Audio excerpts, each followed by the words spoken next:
이 자장가를 누가 가르쳐줬니? 우아한 차림의 한 여인이 텅 빈 아이방 문 앞에서 멈춰 섰습니다. 오늘 막 인수한 대저택의 가장 안쪽에 자리한 방이었어요. 어디선가 가느다란 콧노래가 흘러나오고 있었습니다. 분명 어린아이의 목소리로 부르는 작은 자장가였습니다. 그런데 그 가락은 세상에 그녀만이 지어 부르던 노래였어요. 누구에게도 들려준 적 없는 그녀 혼자만의 자장가였습니다. 여인은 홀린 듯 텅 빈 방 안으로 천천히 발을 들였습니다. 떨리는 손끝이 붙박이장 하단에 깊고 낮은 구석을 더듬었어요. 오래되어 흐릿해진 작은 칼자국 하나가 손끝에 만져졌습니다. 가지런히 새겨진 키 눈금과 서툴게 새긴 아이의 아명이었습니다. 그 순간 다리에 힘이 풀려 그대로 마룻바닥에 주저앉고 말았어요. 손으로 입을 틀어막았지만 손가락 사이로 울음이 새어나왔습니다. 한참을 그렇게 차가운 마룻바닥에 엎드려 있었습니다. 이 우아한 여인은 어째서 남의 빈 아이방에서 무너졌을까요? 그리고 저 흐릿한 새김은 10년 전 누가 남긴 흔적이었을까요? 어느 것 하나 쉽게 가늠되지 않는 물음이었습니다. 모든 이야기는 10년 전 어느 늦가을로 거슬러 올라갑니다. 사연 시작 전 구독과 좋아요 그리고 댓글로 함께 해주세요. 지금 이 사연을 듣고 계신 그 자리가 오늘 꽃자리가 되기를 바라겠습니다. 지금으로부터 10년 전 어느 늦가을 밤이었습니다. 서울 한남동에 자리한 대성그룹 본가의 너른 저택이었습니다. 2층 안쪽 방에는 작은 등 하나만 노랗게 켜져 있었어요. 26의 윤소연이 갓 첫돌을 앞둔 아들을 품에 안고 있었습니다. 아이의 이름은 강도윤이었습니다. 소연은 본디 가난한 집 딸이었어요. 연애 끝에 이 큰 집의 둘째 며느리로 들어온 사람이었습니다. 남편 강현우는 대성의 차남으로 다정한 사람이었습니다. 다만 제 어머니 앞에서만은 늘 작아지는 사람이었어요. 그 밤 도윤은 좀처럼 잠들지 못하고 칭얼거렸습니다. 소연은 아이의 등을 천천히 토닥이기 시작했습니다. 그러고는 낮고 고운 목소리로 노래를 불렀어요. 우리 도윤이 잘도 잔다. 달님이 지켜준단다. 세상에 하나뿐인 소연이 직접 지은 자장가였습니다. 밤마다 같은 가락, 같은 노랫말이 방 안에 잔잔히 흘렀습니다. 신기하게도 그 노래만 부르면 도윤은 이내 새근새근 잠들었어요. 소연에게 이 노래는 그저 자장가가 아니었습니다. 가진 것 없는 제가 아이에게 줄 수 있는 단 하나의 보물이었습니다. 아이의 작은 손이 제 손가락을 꼭 쥐는 온기가 소연의 전부였어요. 이 넓은 집에서 마음 둘 곳은 오직 이 아이 하나뿐이었습니다. 밤이 깊도록 소연은 아이의 얼굴을 가만히 들여다보았습니다. 숨소리에 맞춰 작은 가슴이 오르내리는 것이 그저 신기했어요. 친정에서는 이런 비단 이불 한 채 덮어본 적이 없었습니다. 그런데 이 큰 집에서도 소연은 늘 손님 같기만 했습니다. 값비싼 가구도 번쩍이는 샹들리에도 제 것이 아니었어요. 오직 이 아이의 따뜻한 체온만이 소연에게는 온전한 제 것이었습니다. 엄마가 끝까지 지켜줄게, 우리 도윤이. 소연은 아이의 이마에 가만히 입을 맞추었습니다. 그 약속을 소연은 제 목숨처럼 마음에 새겼어요. 이튿날 아침 일이 벌어졌습니다. 온 식구가 둘러앉은 아침상 자리에서였습니다. 시어머니 오수님이 며느리를 가만히 건너다 보았어요. 50 후반의 명예회장 부인은 체면을 무엇보다 앞세우는 분이었습니다. 얘야, 그 말투는 대체 어디서 배운 게냐? 숟가락을 든 소연의 손이 잠시 허공에서 멈췄어요. 친정이 그러하니 자식 교육인들 오죽하겠느냐? 나직한 한마디였지만 식탁의 공기가 차갑게 가라앉았습니다. 곁에 앉은 친척들은 슬며시 눈길을 내리며 헛기침을 했습니다. 누군가는 입가에 옅은 웃음을 흘리기도 했어요. 소연은 고개를 숙인 채 죄송합니다 하고 작게 답했습니다. 귀밑이 화끈 달아올랐지만 끝내 고개를 들지 못했습니다. 가난한 출신이라는 그 말은 늘 그림자처럼 소연을 따라다녔어요. 누구도 소리내어 말하지 않았지만 모두가 알고 있었습니다. 남편 현우는 옆에서 입을 다문 채 국구름만 바라보았습니다. 어머니 앞에서 그는 끝내 아내를 감싸지 못하는 사람이었어요. 상이 끝나고 식구들이 흩어진 뒤였습니다. 가정부 박 씨가 식은 국을 새 것으로 가만히 바꿔주었습니다. 안주인마님, 그래도 좀 드셔야지요. 박 씨의 낮은 목소리에 소연은 겨우 눈물을 삼켰어요. 이 큰 집에서 제 편이 되어주는 사람은 박 씨뿐이었어요. 소연은 그날도 아이방을 혼자 정리했습니다. 사람들의 발길이 모두 끊긴 늦은 오후였습니다. 문득 소연은 무언가를 마음먹은 듯 자리에서 일어났어요. 소연은 품에서 작은 과도 하나를 조용히 꺼냈습니다. 그러고는 아이방 붙박이장의 문을 가만히 열었어요. 허리를 깊이 숙여 장맨 아래 안쪽 구석에 손을 넣었습니다. 평소에는 누구의 눈에도 닿지 않는 어둡고 깊은 자리였어요. 소연은 그 나뭇결 위에 칼끝을 조심스레 댔습니다. 도윤이 첫 돌의 쟁키 눈금을 한 줄 한 줄 새겨 넣었습니다. 그 아래에는 아이의 아명 2글자를 또박또박 새겼어요. 혹여 이 아이를 영영 잃게 되더라도 흔적만은 남기고 싶었습니다. 어디서 무엇이 되어 만나도 이 자국이 알아봐 주기를 바랐어요. 가진 것 없는 어미가 아이에게 남기는 작고 은밀한 의식이었습니다. 나무를 긁는 사각사각 소리만이 빈방에 가만히 번졌습니다. 손끝이 저릿했지만 소연의 입가에는 옅은 미소가 번졌어요. 이 아이가 자라는 동안 이 자국만은 늘 여기 있을 터였습니다. 바로 그때 복도 끝에 한 사람이 서 있었습니다. 올해 이 집 살림을 맡아 온 가정부 박순옥이었어요. 50 초반의 박 씨는 소연을 따뜻이 보는 단 한 사람이었습니다. 박 씨는 차마 안으로 들어서지 못하고 멀찍이 그 모습을 바라보았습니다. 어린 안주인이 무릎을 꿇고 무언가를 새기는 그 뒷모습을요. 밤마다 들려오던 그 자장가 가락도 박 씨는 마음에 담아두었습니다. 참 정 깊은 사람이라고 박 씨는 속으로 가만히 되뇌었어요. 이윽고 소연은 칼을 거두고 장문을 소리 없이 닫았습니다. 그 새김은 다시 어둠 속으로 잠겨 누구의 눈에도 보이지 않았습니다. 소연은 잠든 아이를 다시 품에 가만히 안았어요. 이 집의 그 무엇도 제 것은 아니었지만 이 아이만은 제 것이었습니다. 그 믿음 하나로 소연은 모든 차가운 멸시를 견뎌냈습니다. 그날 밤도 소연은 어김없이 그 자장가를 불렀어요. 우리 도윤이 잘도 잔다. 달님이 지켜준단다. 아이의 작은 숨결이 소연의 목덜미에 따뜻하게 닿았습니다.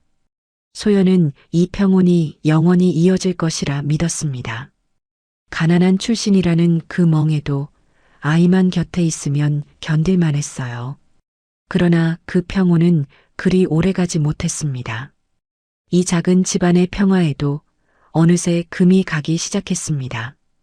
그 금이 얼마나 깊고 모질지 소연은 아직 알지 못했어요. 복도 끝에서 그 모습을 지켜본 박 씨만이 어렴풋한 예감에 가슴이 서늘했습니다. 어린 안주인의 앞날에 무언가 큰 바람이 불어오는 듯 했어요. 그러나 그 밤의 소연은 그저 행복했습니다. 아이를 안은 채 소연은 오래도록 그 자장가를 흥얼거렸습니다. 그 작은 새김이 한 사람의 인생을 증명하게 될 줄 그때는 아무도 몰랐어요. 붙박이장 깊은 어둠 속 그 작은 칼자국만이 조용히 10년을 기다렸습니다. 그 무렵 한남동 본가의 공기가 조금씩 달라지고 있었습니다. 처음에는 소연조차 알아채지 못할 만큼 미미한 변화였어요. 시어머니 오수님의 눈빛이 전과 달리 서늘해진 것이었습니다. 쉰 후반의 그분은 본디 며느리를 맞듣잖아 했어요. 가난한 집딸이 대성의 핏줄을 더럽혔다고 여겼던 것입니다. 그 마음은 이제 단순한 못마땅함을 넘어서고 있었어요. 오수님은 안방에 홀로 앉아 오래샘을 굴리고 있었어요. 차남 현우의 앞날을 두고 그린 그림이 있었던 것입니다. 이름난 지방과 사돈을 맺어 두 가문을 잇겠다는 셈이었습니다. 그 자리에 가난한 며느리와 그 자식은 한낱 걸림돌이었어요. 저 아이만 사라지면 현우의 앞길이 훤히 트일 듯도 싶었어요. 오수님은 입술을 잘근 깨물며 홀로 그리 중얼거렸습니다. 체면이라는 명분과 이속이라는 셈이 한마음에서 만났습니다. 그 두 가지가 합쳐지자 오수님의 결심은 단단해졌어요. 며느리를 이 집에서 기어이 내보내야겠다고 마음먹은 것입니다. 다만 까닭 없이 내칠 수는 없는 노릇이었어요. 세상의 입길에 오르면 도리어 제 체면이 상할 터였습니다. 그러니 모두가 수긍할 만한 그럴듯한 명분이 필요했습니다. 오수님은 며칠 밤을 뜬 눈으로 그 명분을 궁리했어요. 그러던 어느 날 그분의 입가에 서늘한 웃음이 번졌습니다. 오수님에게는 선대부터 물려받은 폐물 한 벌이 있었습니다. 빛이 놀이개와 금가락지가 든 집안의 귀한 보물이었어요. 그분은 그 폐물함을 슬그머니 제 손으로 감추어 두었습니다. 깜나가는 골동 그릇 한 점도 함께 깊이 숨겨두었습니다. 그러고는 함이 사라졌다며 온 집안을 발칵 뒤집어 놓았어요. 이 집에 도둑이 들었다. 당장 사람을 모두 모아라. 오수님의 호령에 본가의 아침이 삽시간에 얼어붙었습니다. 가정부들이 허둥지둥 안방으로 불려들어왔어요. 오수님은 그 가운데서 유독 소연을 오래 바라보았습니다. 친정이 그러한 사람이니 손버릇인들 오죽하겠느냐. 그 한마디에 둘러선 눈길이 일제히 소연에게로 쏠렸습니다. 소연은 영문도 모른 채 그 자리에 굳어 서 있었습니다. 제가 어찌하여 그런 눈초리를 받는지 알 수가 없었어요. 손끝이 차갑게 식어가고 귓속에서 윙 소리가 울렸습니다. 변명할 말조차 찾지 못한 채 소연은 입술만 떨었어요. 바로 그 무렵 오수님은 또 한 수를 더 두었습니다. 저녁상을 물린 뒤 아들 현우를 조용히 안방으로 불렀습니다. 얘야, 내 차마 못할 말을 하려니 가슴이 미어진다. 오수님은 짐짓 목소리를 떨며 운을 떼었습니다. 며느리의 친정에서 빚독촉이 왔다는 말을 슬며시 흘렸어요. 없는 살림에 돈에 쪼들리면 사람 마음이 변한다고 했습니다. 폐물이 사라진 일과 그 말을 교묘히 한데 엮은 것입니다. 거짓을 참인 양꾸며 아들의 귀에 흘려넣은 것이었어요. 현우는 처음에는 그럴 리 없다며 고개를 저었습니다. 제 아내가 그럴 사람이 아님을 누구보다 잘 알았어요. 그러나 어머니의 눈물은 끈질기게 그의 마음을 파고들었습니다. 내가 정 못 믿겠거든 제 친정 형편이나 알아보아라. 그 한마디가 현우의 가슴에 작은 돌 하나를 떨어뜨렸어요.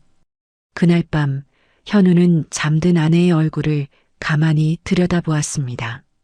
순하게 잠든 그 얼굴은 한 점 거짓도 없어 보였어요. 그런데도 어머니의 말이 자꾸만 귓가에 맴돌았습니다. 믿음과 의심이 그의 마음속에서 소리 없이 다투었어요. 설마 당신이 그럴 사람은 아니겠지. 그렇게 되뇌면서도 그는 끝내 무거운 한숨을 내쉬었습니다. 한번 스민 의심의 그림자는 좀처럼 거치지 않았어요. 어머니 앞에서 작아지는 그의 천성이 결국 발목을 잡았습니다.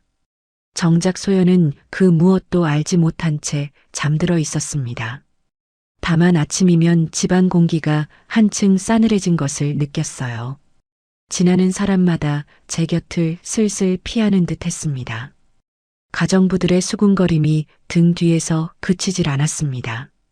소연은 까닭 모를 불안에 자꾸만 아이를 끌어안았어요. 제가 무얼 잘못했나요, 어머님? 조심스레 여쭈었지만 오수님은 대답조차 하지 않았습니다. 그 차가운 침묵이 소연의 숨통을 더욱 옥죄어 왔습니다. 이 모든 일이 누군가 짜놓은 덧침을 소연은 알지 못했어요. 그저 제 부족함 탓이라 여기며 홀로 가슴을 졸였습니다. 밤이 되어도 좀처럼 잠을 이루지 못하는 날이 늘어갔습니다. 아이를 재우는 손끝마저 까닭없이 가늘게 떨려왔어요. 무언가 큰 어둠이 제 쪽으로 다가오는 듯한 예감이 들었습니다. 그러나 그 정체가 무엇인지는 끝내 알 수 없었어요. 그 모습을 멀찍이서 지켜보는 사람이 하나 있었습니다. 올해 이 집 살림을 맡아 온 가정부 박순옥이었어요. 50 초반의 박 씨는 안주인의 처지가 못내 안쓰러웠습니다. 패물이 어디로 사라졌는지 박 씨는 어렴풋이 짐작하고 있었습니다. 그러나 힘없는 가정부의 말을 누가 믿어주겠습니까? 박 씨는 끓어오르는 말을 그저 가슴속에 눌러 담았습니다. 그저 어린 안주인이 가여워 박 씨는 밤마다 잠을 설쳤어요. 복도를 지날 때면 아이 방에서 그 자장가가 흘러나왔습니다. 우리 도윤이 잘도 잔다.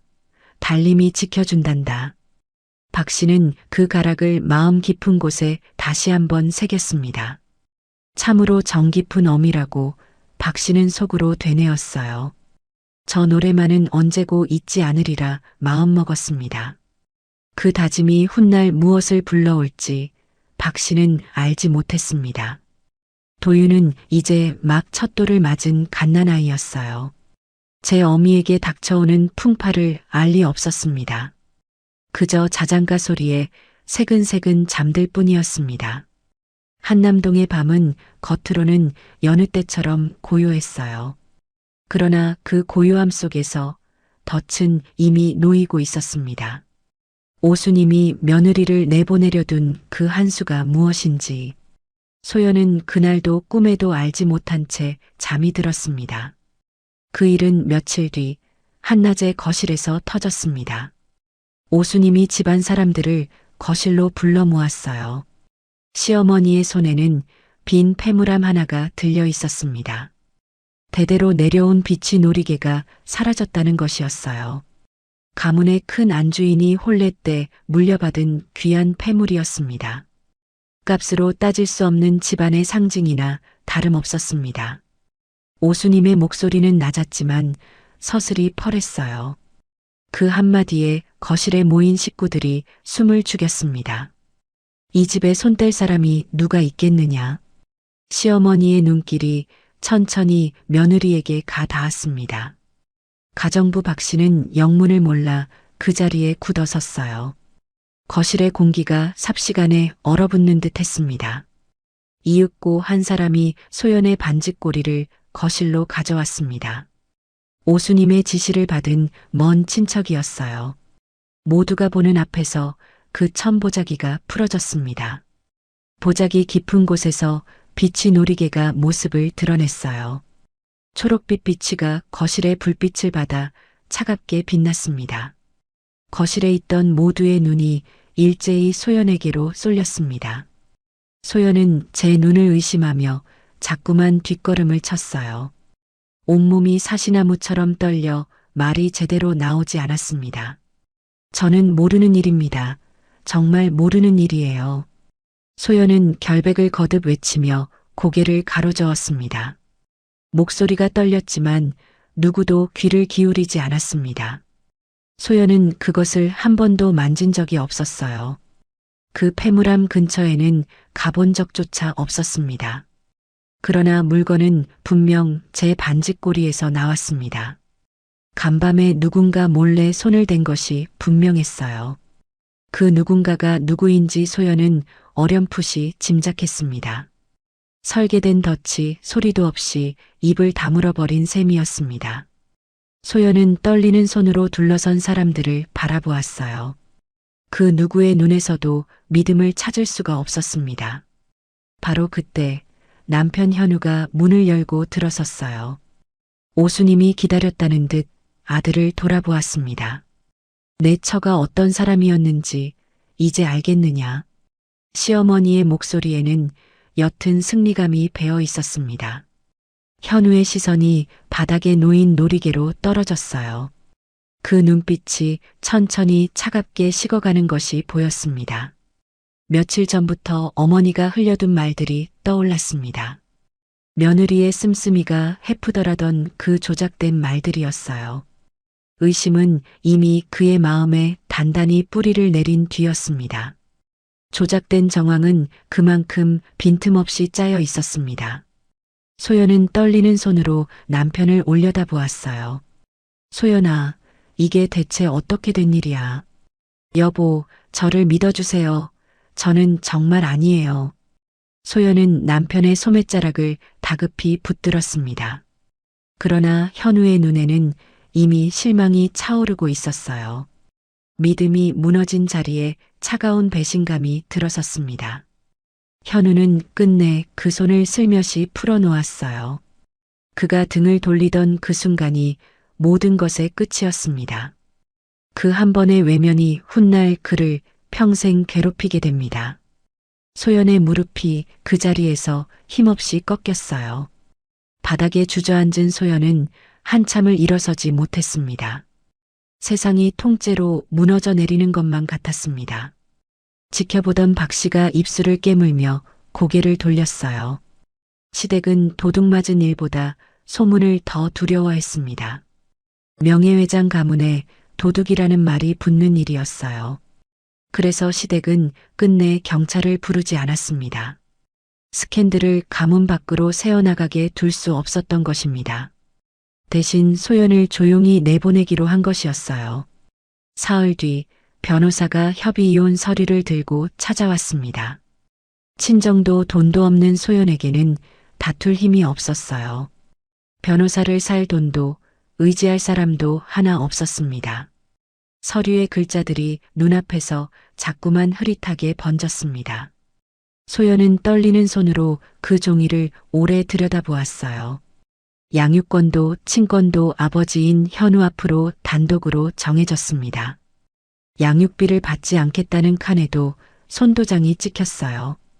법을 모르는 소연은 그것이 무엇을 뜻하는지도 몰랐습니다. 다시는 이 집에 접근하지 않겠다는 서약까지 따라붙었습니다. 소연의 손에 쥐어진 것은 단돈 몇만 원뿐이었어요. 구겨진 지폐 몇 장이 손바닥 안에서 가볍게 떨렸습니다. 그 돈으로는 하룻밤 묵을 여관조차 빠듯했어요. 그렇게 소연은 가진 것 하나 없이 쫓겨나게 되었습니다. 그 길로 소연은 빈몸으로 대문 앞에 세워졌어요. 박 씨가 안방에서 잠든 도윤을 안고 나왔습니다. 소연은 아이를 한 번만 안게 해달라 빌었어요. 무릎까지 꿇으며 시어머니에게 애타게 매달렸습니다. 그러나 오수님은 손짓 하나로 그조차 가로막았어요. 아이는 곧장 시어머니가 부른 다른 사람의 품으로 넘겨졌습니다. 도윤은 잠결에 작게 칭얼거리다 이내 다시 잠들었습니다. 소연이 아이를 향해 두 팔을 힘껏 뻗었어요. 손끝이 도윤의 포대기에 닿을 듯 말 듯 했습니다. 그 마지막 한 뼘이 끝내 좁혀지지 않았어요. 누군가 소연의 어깨를 거칠게 뒤로 잡아당겼습니다. 도윤아, 엄마가 꼭 다시 올게, 꼭 올게. 그 목소리가 끝내 아이에게 닿지 못했습니다. 아이의 잠든 얼굴이 점점 멀어져 갔습니다. 소연은 그제야 목을 놓아 울었어요. 한 번 터진 울음은 좀처럼 멋지 않았습니다. 가슴이 찢기는 듯한 그 울음이 마당 가득 번졌습니다. 그러는 사이 육중한 대문이 천천히 닫혀갔어요. 문틈으로 보이던 아이의 모습이 마침내 가려졌습니다.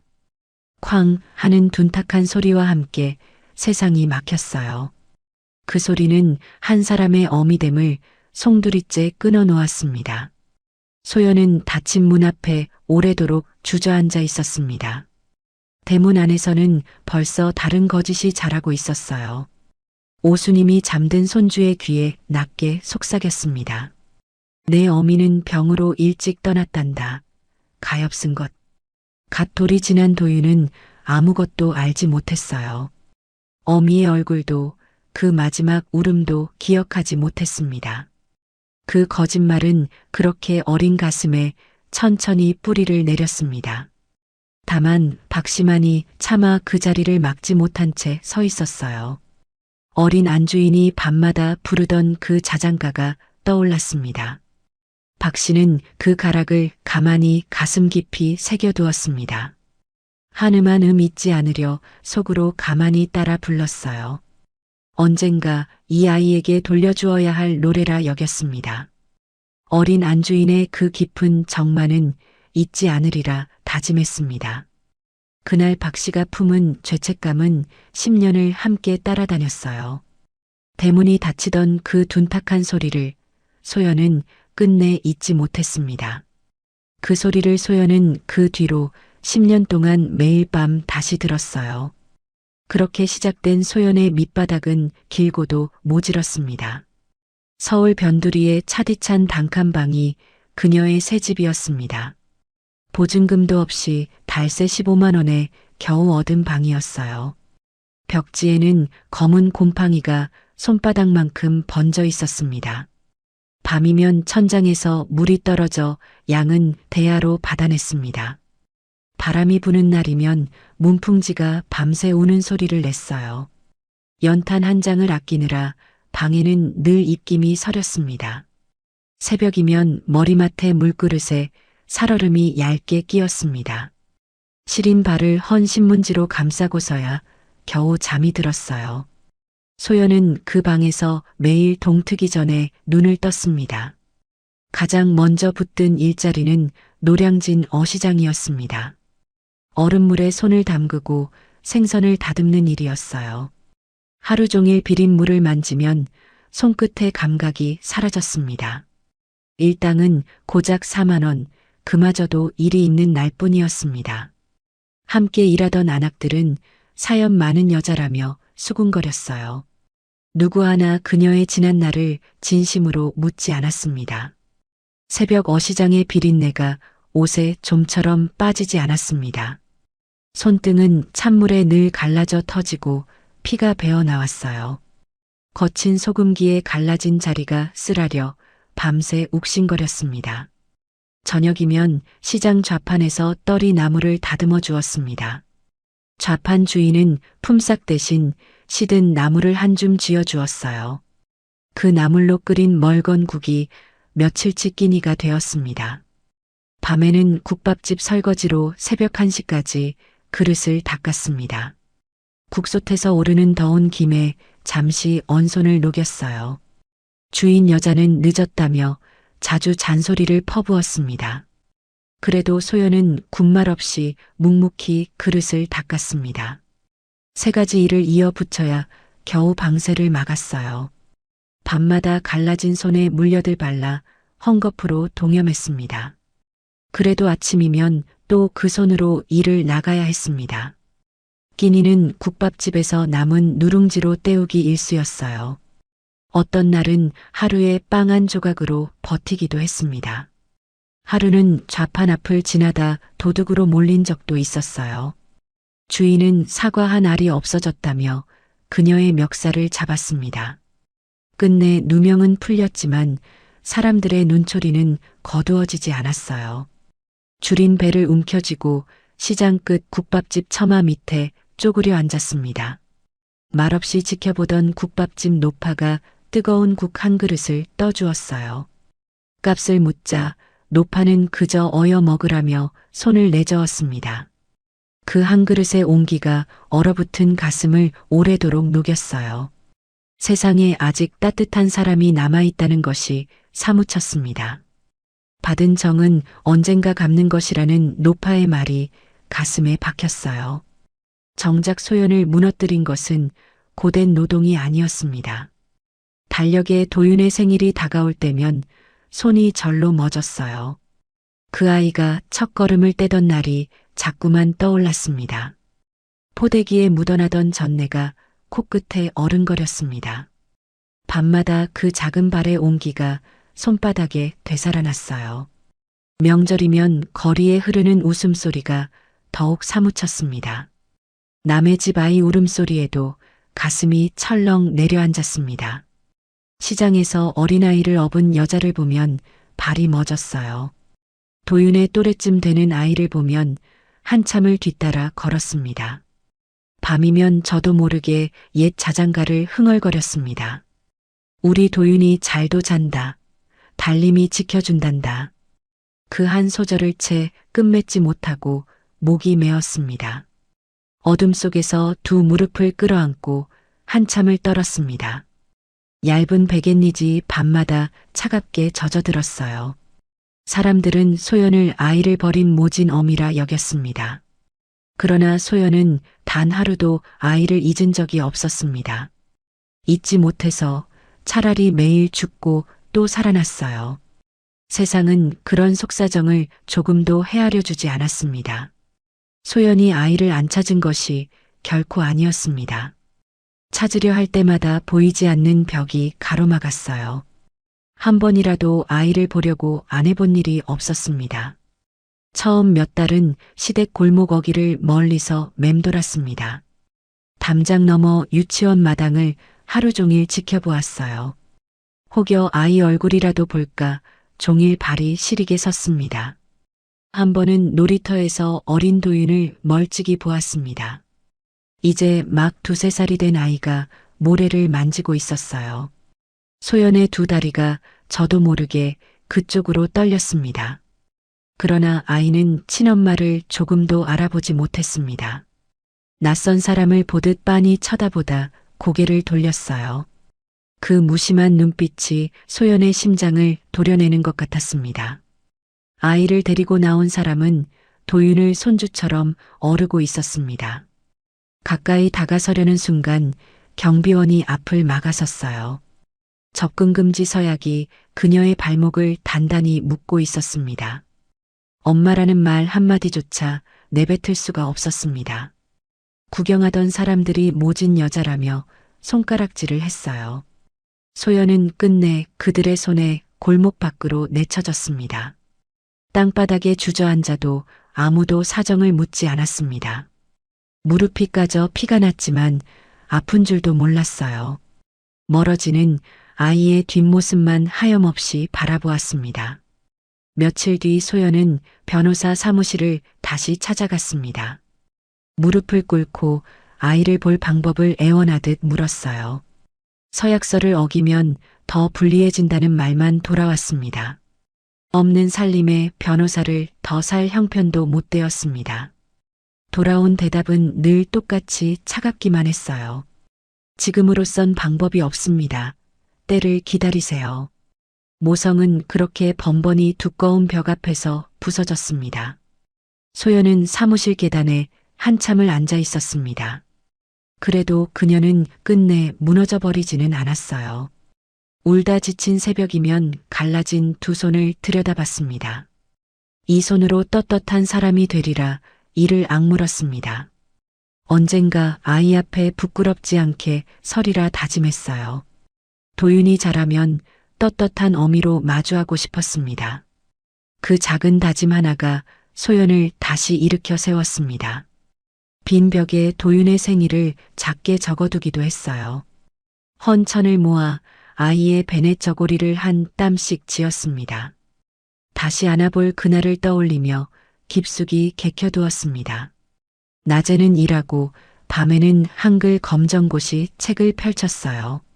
졸린 눈을 비비며 한 줄 한 줄 글자를 눌러 썼습니다. 법을 몰라 당했으니 이제는 배워야 한다고 여겼습니다. 시린 손을 호호 불며 새벽까지 책장을 넘겼어요. 그렇게 2해를 소연은 이를 악물고 버텨냈습니다. 그러던 어느 추운 새벽 시장 길목에서였습니다. 한 노인이 좌판 곁에 힘없이 쓰러져 있었어요.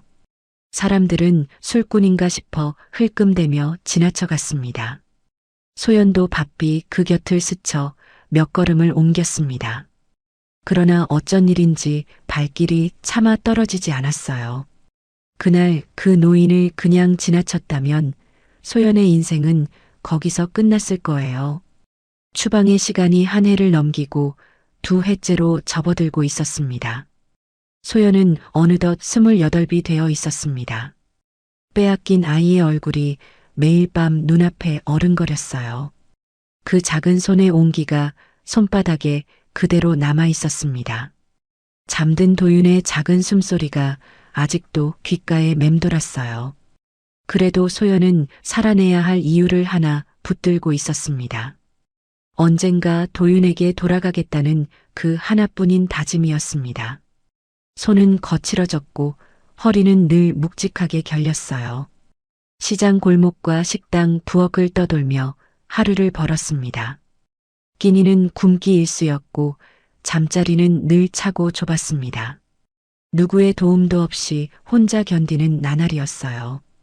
그날도 소연은 채소 다듬는 일을 받으러 길을 나섰습니다. 시장 골목의 새벽은 늘 시리고 컴컴했습니다.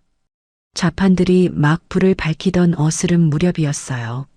찬바람이 옷깃을 파고들어 어깨가 움츠러들었습니다.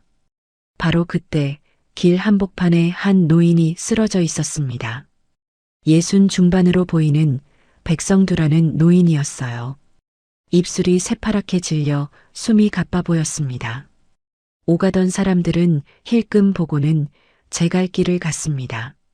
소연도 한순간 그 자리에서 걸음을 멈칫했어요.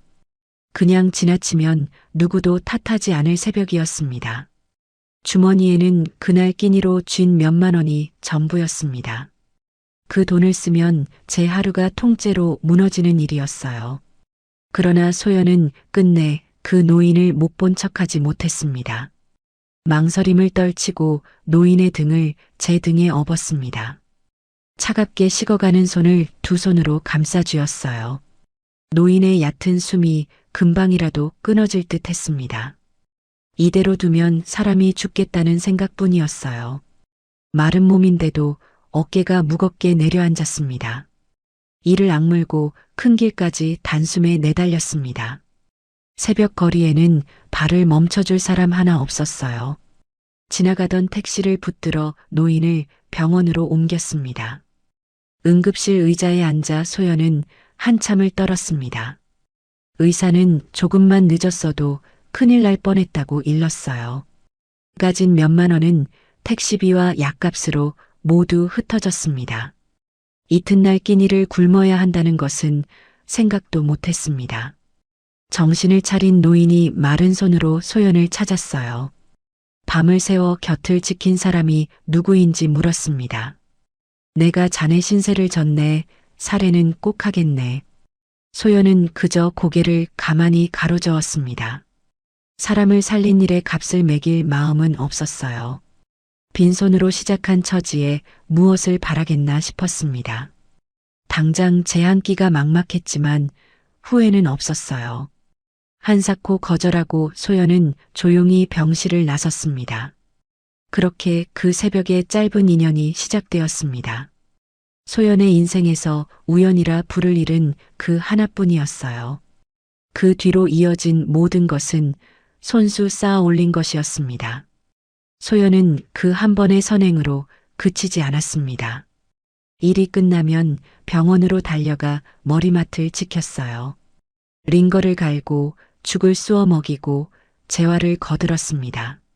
생면부지인데도 친자식처럼 등을 받쳐주었습니다. 노인은 그런 소연을 처음에는 도무지 믿지 못했어요. 무슨 속셈이 있어 다가오는 것이라 의심도 했습니다. 그러나 소연의 손길에는 샘속이 한 톨도 없었어요. 하루도 거르지 않고 노인의 끼니를 챙겼어요. 달이 바뀌어도 소연의 정성은 조금도 식지 않았습니다. 백성두에게는 피부치가 하나도 남아있지 않았습니다. 외아들은 오래전 사고로 먼저 떠나보냈어요. 그 슬픔 뒤로 노인의 마음은 굳게 닫혀 있었습니다. 남은 친척들과는 재산 문제로 등을 돌린 지 오래였어요. 물려줄 사람도 곁을 지킬 사람도 없는 노인이었습니다. 긴 밤이면 천장만 보며 죽음을 기다리던 사람이었습니다. 그런 노인의 눈에 소연은 잃어버린 가족으로 비쳤어요. 백성두는 어느새 소연의 발소리를 기다리게 되었습니다. 그 발소리가 들리면 노인의 굳은 얼굴이 풀어졌어요. 마른 입가에 옅은 웃음이 번지기 시작했습니다. 어느 날 노인이 소연을 가만히 곁에 불러앉혔습니다. 그는 본디 부동산과 건설로 한 시절을 주름잡던 큰손이었어요. 은퇴한 뒤로는 그 모든 것을 가슴에 묻고 살았습니다. 백성두는 소연의 눈썰미와 고든 인품을 알아보았습니다. 자네는 물건을 보는 눈이 있어. 내가 가르쳐 줌세. 오랜 세월 사람을 겪어온 노인의 눈이었습니다. 뜻밖의 말에 소연은 한동안 노인을 바라보았어요. 그날부터 노인은 소연에게 셈을 일러주기 시작했습니다. 땅을 보고 값을 읽고 사람을 가리는 길을 가르쳤어요. 좋은 물건도 사람을 잘못 만나면 독이 된다고 했습니다. 경매로 넘어온 집들의 서류를 함께 들여다보았습니다. 소연은 노인의 말 한마디도 놓치지 않고 새겼어요. 서류 한 장에서도 사람의 욕심이 보이기 시작했습니다. 무엇을 보든 사람부터 봐라. 그게 첫째다. 노인은 셈을 가르치기 전에 늘 사람을 먼저 말했습니다. 그 한마디가 소연의 가슴에 깊이 박혔습니다. 오랜 침묵 끝에 소연도 제 속을 처음으로 열었어요. 빼앗긴 아이와 뒤집어 쓴 누명을 더듬더듬 털어놓았습니다. 빛이 노리개가 제 반지꼬리에서 나오던 그날을 떠올렸어요. 잠든 아이를 안아보지도 못하고 쫓겨난 새벽도 말했어요. 대성그룹이라는 시댁의 이름까지 조용히 입에 올렸습니다.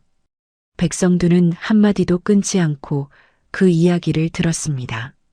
노인의 눈가가 붉어진 것을 소연은 보지 못했어요. 그날 노인은 그 집과 그 아이를 가슴에 새겨두었습니다. 그 무렵 멀리 대성그룹에서도 은밀한 소문이 새어나왔어요. 차남 현우와 오수님이 본가를 담보로 잡았다는 말이었습니다. 무리한 개발 사업에 손을 댔다는 흉흉한 소문이었습니다. 소연은 그 일을 까맣게 모른 채 셈을 익혀갔어요. 그 소문은 먼 훗날 한 집안을 송두리째 흔들게 됩니다. 밤이 깊으면 노인의 가르침을 곱씹으며 잠을 청했습니다. 잃어버린 모든 것을 되찾을 날만 마음에 그렸어요. 그 하루하루가 훗날의 자신을 조용히 빚고 있었습니다. 백성두의 그 한마디가 훗날 무엇을 살려낼지 그때의 소연은 알지 못했어요. 그 새벽의 인연이 어느덧 대여섯 해를 채워가고 있었습니다. 소연은 어느새 30 안팎의 여인이 되어 있었습니다. 얼굴에는 고생의 그늘과 함께 단단한 결이 들어섰어요. 백성두의 가르침은 헛되이 흩어지지 않았습니다. 소연은 매일 동트기 전에 눈을 떠 책상 앞에 앉았습니다. 가장 먼저 펼치는 것은 법원 경매 물건 목록이었어요. 공매로 나온 집들까지 한 줄도 빠짐없이 눈으로 훑었습니다. 어느 동네 어느 빌라가 언제 넘어가는지 머릿속에 들어 있었어요. 손때 묻은 공책에는 물건마다 깨알 같은 글씨가 빼곡했습니다. 물건 옆에는 시세와 권리 관계를 따로 적어두었습니다. 그 일은 어느새 소연의 몸에 배나침 습관이 되었어요. 하루라도 목록을 걸으면 마음이 영 허전했습니다. 세상 어디에 기회가 숨어 있는지 매일 눈으로 익혔습니다. 숫자를 읽는 일이 이제는 두렵지 않았어요. 백성두는 그런 소연을 곁에서 흐뭇이 지켜보았습니다. 마른 손으로 찻잔을 쥔 채 가만히 고개를 끄덕였습니다. 이제 자네 눈으로 직접 물건을 한번 골라보게. 노인의 그 한마디에 소연의 가슴이 두근거렸습니다. 처음으로 제 이름을 걸고 나서는 자리였어요. 두렵기보다 설렘이 앞서던 새벽이었습니다. 이제는 제 눈을 한번 믿어보기로 했어요. 소연이 점 찍은 것은 변두리의 작은 빌라였습니다. 방 두 칸에 볕도 잘 들지 않는 낡은 집이었습니다. 값이 허란 데에는 그만한 까닭이 숨어 있었어요. 싼값에 솔깃해 덤비면 반드시 발등을 찍힌다고 했습니다. 소연은 며칠을 두고 그 동네를 손수 걸어 다녔습니다. 발품을 팔지 않고 얻는 물건은 없다는 노인의 말이었어요. 그 말을 가슴에 새기고 골목골목을 누볐습니다. 골목 어귀의 구멍가게에 들러 동네 인심을 물었습니다. 시장 상인들에게 길목과 시세를 넌지시 들어두었어요. 밤이면 등기부와 권리 서류를 몇 번이고 들여다봤습니다. 숨은 빚이나 묵은 다툼은 없는지 한 장씩 짚어보았습니다. 서류 귀퉁이의 작은 글자도 손끝으로 눌러가며 읽었어요. 한 글자만 놓쳐도 큰 돈이 묶인다는 것을 익히 알았습니다. 무엇보다 그 집에 든 세입자의 사정을 먼저 알아봤어요. 홀로 어린아이를 키우는 젊은 어미가 새들어 살고 있었습니다. 그 말을 듣는 순간 소연의 손끝이 잠시 멎었어요. 어쩐지 남의 일 같지가 않았습니다. 제가 아이를 빼앗기고 쫓겨나던 그 새벽이 겹쳐 보였어요. 낙찰을 받더라도 그 모자를 함부로 내몰지 않기로 했습니다. 이사갈 말미와 보증금만은 끝까지 지켜주리라 마음먹었습니다. 경매 당일 소연은 떨리는 손으로 입찰표를 적었어요. 욕심을 누르고 제가 세만간만 또박또박 눌러 썼습니다. 백성두가 일러준 적정가를 한 푼도 넘기지 않았습니다. 숨을 고르며 봉투를 함에 넣는 손이 가늘게 떨렸어요. 이윽고 그 빌라는 끝내 소연의 손에 들어왔습니다. 큰 차익은 아니었지만 정직하게 한 푼씩 남긴 돈이었어요. 소연은 집을 손보아 제값을 받고 깨끗이 넘겼습니다. 세입자 모자는 약속대로 다음 봄까지 그 집에 머물렀어요. 이사 나가는 날 소연은 약간의 이사 비용까지 보태주었습니다. 젊은 어미는 소연의 손을 붙들고 거듭 고개를 숙였습니다. 소연은 그 손의 온기에 오래 잊고 살던 무언가가 차올랐어요. 제 발로 첫 계단을 디뎠다는 실감이 그제야 들었습니다. 백성두는 그 소식을 듣고 마른 얼굴 가득 웃음을 지었어요. 사람부터 본값이 바로 그 돈일세. 노인의 그 말에 소연은 가만히 고개를 끄덕였어요. 빈손으로 쫓겨난 여자가 처음으로 제 힘을 확인한 날이었습니다.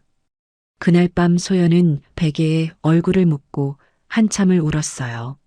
서름인지 기쁨인지 모를 눈물이 자꾸만 흘렀습니다. 처음으로 두 다리를 뻗고 깊은 잠에 들었습니다.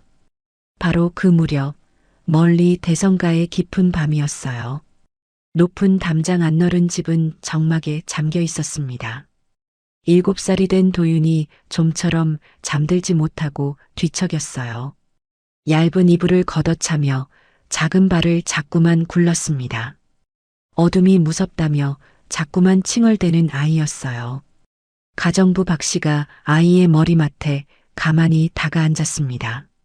박 씨는 목소리를 한껏 낮추어 옛가락을 흥얼거렸습니다. 우리 도윤이 잘도 잔다. 달림이 지켜준단다. 어린 도윤의 눈꺼풀이 스르르 무겁게 감겼어요. 가쁘던 숨이 어느새 고르게 잦아들었습니다. 박 씨는 이 노래의 출처를 아이에게 결코 말하지 않았습니다. 이건 아주 옛날부터 전해오는 노래란다. 박 씨는 짐짓 아무렇지 않은 얼굴로 그렇게 말했습니다. 그러고는 더는 묻지 못하도록 입을 꾹 다물어 버렸어요. 어린아이는 그 말을 조금도 의심하지 않았습니다. 도윤은 출처도 모른 채 그 가락에 깊이 길이 들었어요. 이튿날 낮이면 저도 모르게 그 노래를 흥얼거렸습니다. 제 노래인 줄로만 알고 입에 붙여 따라 불렀어요.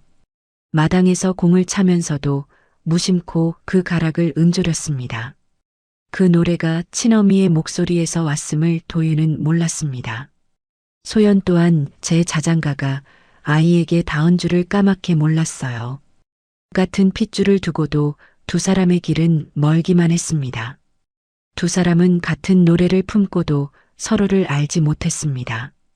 도윤은 제 어미가 진작 세상을 떠난 줄로만 알았어요. 소연은 멀리 있어 아이의 얼굴조차 볼 수 없었습니다. 한 핏줄을 잇는 그 가락만이 두 사람 사이를 오갔어요. 오직 박씨만이 그 가락에 깃든 비밀을 가슴에 안고 있었습니다. 소연은 그 무렵 일에 파묻혀 조금씩 일어서고 있었습니다. 물건을 보고 사람을 가리는 눈이 한 뼘씩 깊어졌어요. 빌라 한 채가 두 채가 되고 작은 샘이 늘어갔습니다. 방세를 걱정하던 단칸방에서 작은 셋방으로 옮겨 앉았습니다. 손등에 갈라진 자리도 조금씩 아물어갔어요. 그래도 소연은 결코 헛된 욕심을 부리지 않았어요. 한번 정한 원칙은 어떤 일이 있어도 꺾지 않았습니다. 법만큼만 쥐고 사람의 도리를 먼저 지켰습니다. 그러나 마음 한켠에는 늘 그 아이가 자리하고 있었어요. 서류를 덮은 깊은 밤이면 어김없이 도윤이 떠올랐습니다. 지금쯤 얼마나 자랐을까 손가락을 꼽아 헤아렸어요. 밥은 잘 먹는지 누가 재워주는지 가슴이 미어졌습니다. 혹여 누구에게 구박이라도 받지는 않을까 애가 탔습니다. 빈 벽에 적어둔 아이의 생일을 가만히 쓸어보았어요. 한 땀씩 지어둔 베넷 저고리를 꺼내어 품에 안았습니다. 이 옷을 입혀볼 날이 정녕 올까 가슴이 먹먹했습니다. 언젠가 떳떳한 어미로 마주할 그날만을 그렸어요. 그날을 위해서라도 소연은 더 단단해져야 했습니다. 그 그리움이 소연을 매일 새벽 다시 일으켜 세웠습니다. 어린 도윤이 저도 모르게 흥얼거리던 그 가락이 있었어요. 그 노래가 누구의 목소리에서 왔는지 정작 아이 자신은 알지 못했습니다. 그렇게 다시 몇 해가 소리 없이 흘러갔습니다. 어느덧 소연은 30 중반에 들어서 있었습니다. 손에 잡히는 일을 한 칸씩 늘려 자리를 잡았어요. 작은 빌라에서 시작한 걸음이 어느새 단단해졌습니다. 한 채를 팔면 다음 한 채가 보이기 시작했습니다. 이제는 끼니를 거르지 않아도 되는 형편이 되었어요. 모은 돈으로 변변한 사무실 한 칸도 얻었습니다. 간판도 없이 시작한 일이 작은 둥지를 틀었습니다. 그러나 형편이 펴질수록 마음은 한 곳으로만 달려갔어요. 도윤은 그 사이 8, 9살로 자라 있을 터였습니다. 이제는 떳떳한 어미로 그 아이 앞에 설 수 있었습니다. 오래 미뤄둔 그 일을 더는 미룰 수 없었어요. 소연은 마침내 변호사를 정식으로 찾아갔습니다. 밑바닥에서 모은 돈으로 제대로 된 곳을 골랐습니다. 이번에는 무릎을 꿇고 애원하러 간 길이 아니었어요. 아이를 만날 권리를 되찾으러 간 당당한 걸음이었습니다. 법을 갖추고 나니 비로소 목소리가 생긴 듯 했습니다. 면접교섭과 양육권을 다시 청구하기로 마음먹었어요. 변호사는 서류를 한참 들여다보다 입을 열었습니다. 솔직히 말씀드려야겠습니다. 상대가 만만치 않습니다. 대성그룹이라는 이름에 그의 표정이 굳어졌습니다. 그래도 소연은 끝까지 해보자고 단단히 말했어요. 지난날 법을 배운 것도 바로 오늘을 위해서였습니다. 청구서가 접수되자 곧 상대편의 답이 날아왔습니다. 대성그룹의 법무팀은 거대하고 빈틈이 없었어요. 이름난 변호사 여럿이 줄지어 이름을 올렸습니다. 값비싼 서류가 며칠 만에 수북이 쌓여왔습니다. 소연 쪽 서류는 그 앞에서 한낱 종이장 같았어요. 변호사 한 사람으로 맞서기엔 벽이 너무 높았습니다. 그들은 10년 전에 협의이혼 서류를 먼저 들이밀었습니다. 양육권도 친권도 이미 아비에게 넘어가 있었어요. 접근금지 기록까지 차곡차곡 증거로 쌓여 있었습니다. 소연의 변호사도 점점 말수가 줄어들었습니다. 그러나 소연을 진짜로 무너뜨린 말은 따로 있었어요. 아이는 친모가 세상을 떠난 줄로 알고 자랐습니다. 법정에 선 상대편 변호사의 말이 그러했습니다. 이제와 친모가 나타나면 아이만 더 다친다는 논리였습니다. 죽은 줄 알던 어미가 살아 돌아온 충격을 들먹였어요. 그것이 아이에게 두 번째 상처가 된다고 못 박았습니다. 소연의 등장 자체가 가해라는 차가운 말이었습니다. 듣고 있던 소연의 숨이 한순간 턱 막혀버렸어요. 제가 살아있다는 사실이 도리어 죄가 된 셈이었습니다. 어디서부터 잘못됐는지 가늠조차 되지 않았습니다. 아이를 사랑한 마음마저 흉기로 둔갑해 있었어요. 판사도 끝내 아이의 혼란을 더 무겁게 헤아렸습니다. 재청구는 받아들여지지 않는다는 결정이 내려졌습니다. 소연은 텅 빈 법정 복도에 한참을 서 있었어요. 그토록 배운 법이 제 아이 앞에서는 무용지물이었습니다. 가진 돈도 배운 지식도 그 벽을 넘지 못했습니다. 사무실로 돌아오는 길은 유난히 멀고 어두웠어요. 그날 밤 소연은 한 가지를 뼈저리게 깨달았습니다. 힘으로 끌고 오면 아이가 더 깊이 다친다는 것이었습니다. 법이 아이를 제품으로 데려다 주지는 못했어요. 서류 한 장으로 마음을 되찾을 수는 없었습니다. 울며 때를 써서 빼앗아 올 자식이 아니었습니다. 소연은 그 밤 오래 앉아 마음을 고쳐먹었어요. 억지로 끌어오는 길을 스스로 내려놓기로 했습니다. 대신 떳떳하게 그 자리를 지키며 기다리기로 했습니다. 세월이 얼마가 걸리든 그날을 기다리기로 했어요. 언젠가 도윤이 제 발로 진실에 닿을 날을 믿기로 했습니다. 그때 부끄럽지 않은 어미로 서 있으면 되는 일이었습니다. 소연이 스스로 골라 쥔 단단한 마음이었어요. 무너지는 대신 소연은 도리어 허리를 곧게 폈습니다. 소연은 한 발 물러서는 것으로 도리어 제 자리를 지켜냈습니다. 그러나 하늘은 그 무렵 또 하나를 거두어 갔어요. 같은 겨울, 백성두의 기력이 눈에 띄게 쇠해졌습니다. 노아는 어느 날부터 그를 자리에서 일으키지 못했습니다. 앙상해진 손목이 이불 위에 힘없이 놓여 있었어요. 소연은 하던 일을 줄이고 그의 머리맡을 지켰습니다. 지난날 그가 제 곁을 지켜주었던 그대로였습니다. 마른 손을 쥐어들이며 긴 밤을 함께 세웠어요. 죽을 쑤어 떠먹이고 식은 이마를 닦아드렸습니다. 그가 베푼 은혜를 한 자락이라도 갚고 싶었습니다. 노인은 흐려지는 눈으로 소연을 가만히 올려다보았어요. 사람부터 봐라. 그 말 하나만 잊지 마라. 그것이 그가 남긴 마지막 가르침이었습니다. 숨이 잦아드는 순간까지 소연의 손을 놓지 않았습니다.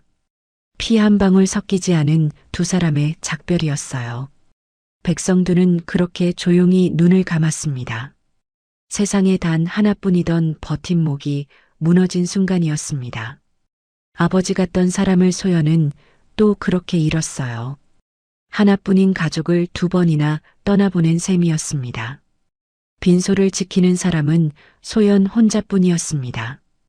향 연기가 텅 빈 자리를 무겁게 채우고 있었어요. 참고 참던 울음이 그제야 한꺼번에 터져 나왔습니다. 무릎이 꺾이며 차가운 바닥에 두 손을 짚었습니다. 어깨가 가눌 수 없이 들썩이며 흐느낌이 새어나왔어요. 빈 영정 앞에서 소연은 오래도록 그렇게 엎드렸습니다. 아이도 못 만나고 은인마저 떠나보낸 밤이었습니다. 그 겨울밤이 소연의 생에서 가장 캄캄한 바닥이었어요.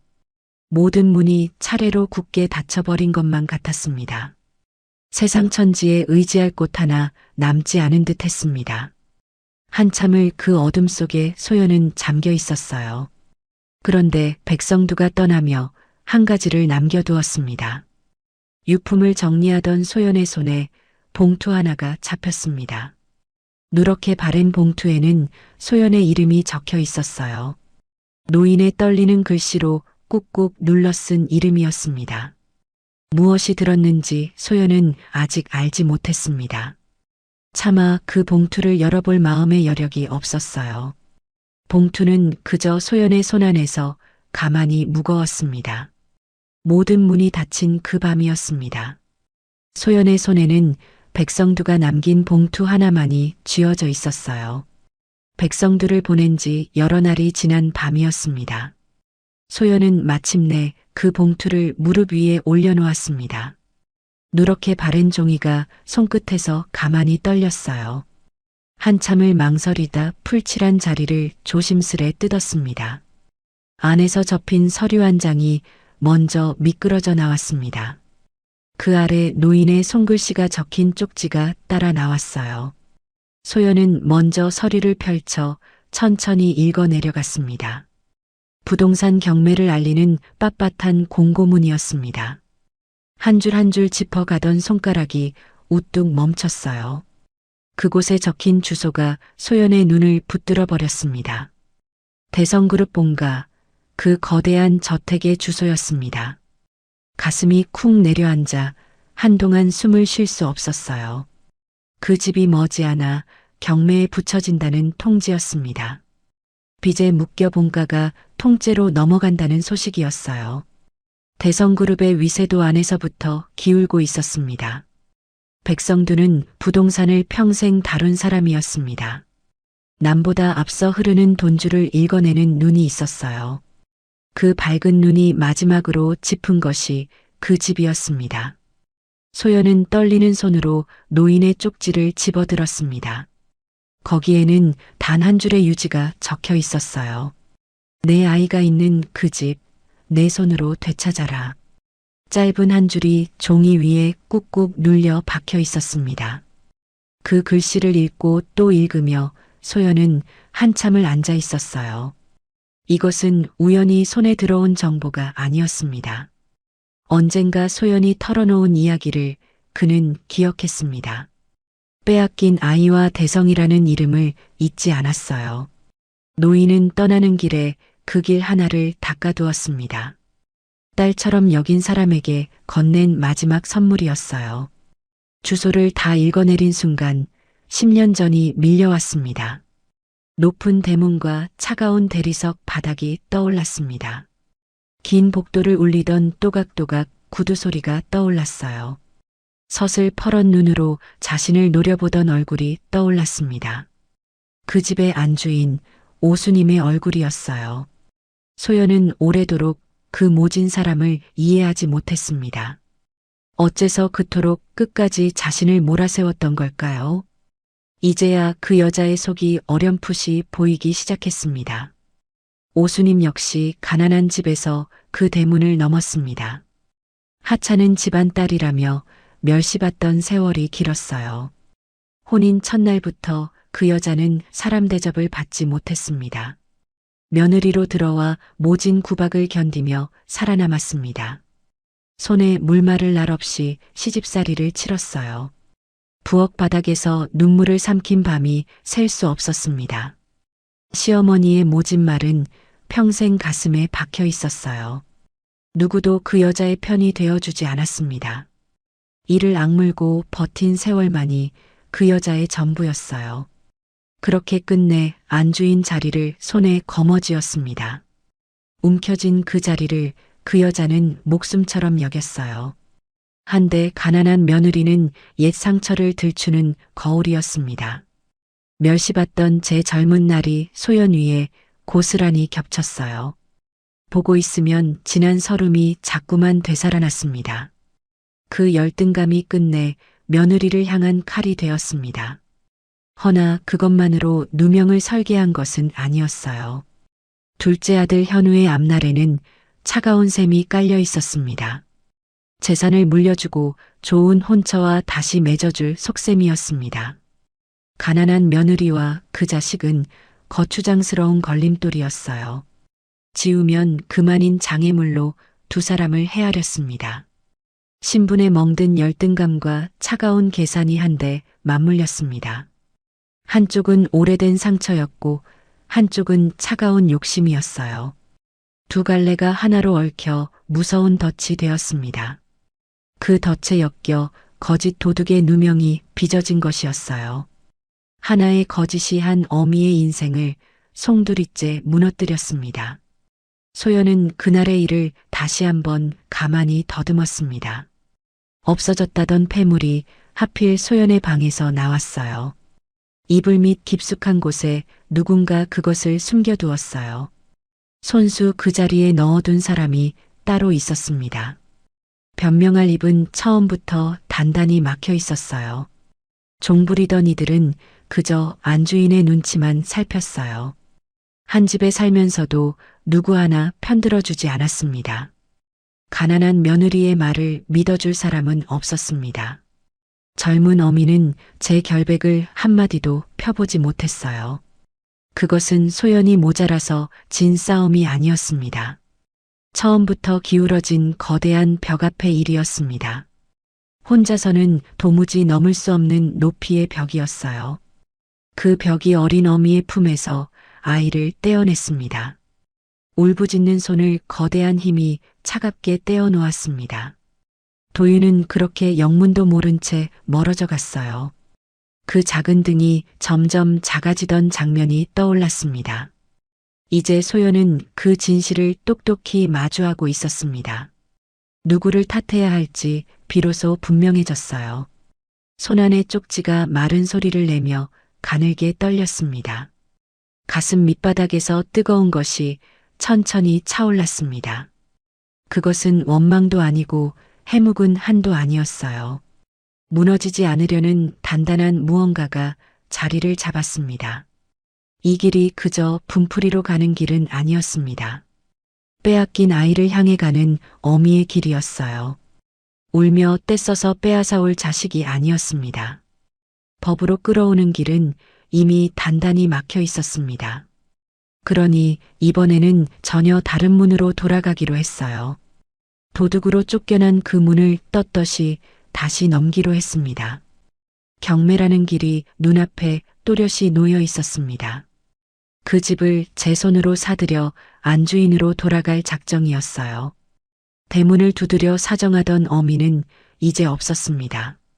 열쇠를 손에 쥐고 그 문을 열어젖힐 셈이었습니다. 이제는 빌붙으러 가는 길이 아니었어요. 당당히 제자리를 찾으러 가는 길이었습니다. 지난 10년이 비로소 한 가닥으로 이어지는 듯 했어요. 밑바닥에서 배운 셈이 다 이날을 위함이었습니다.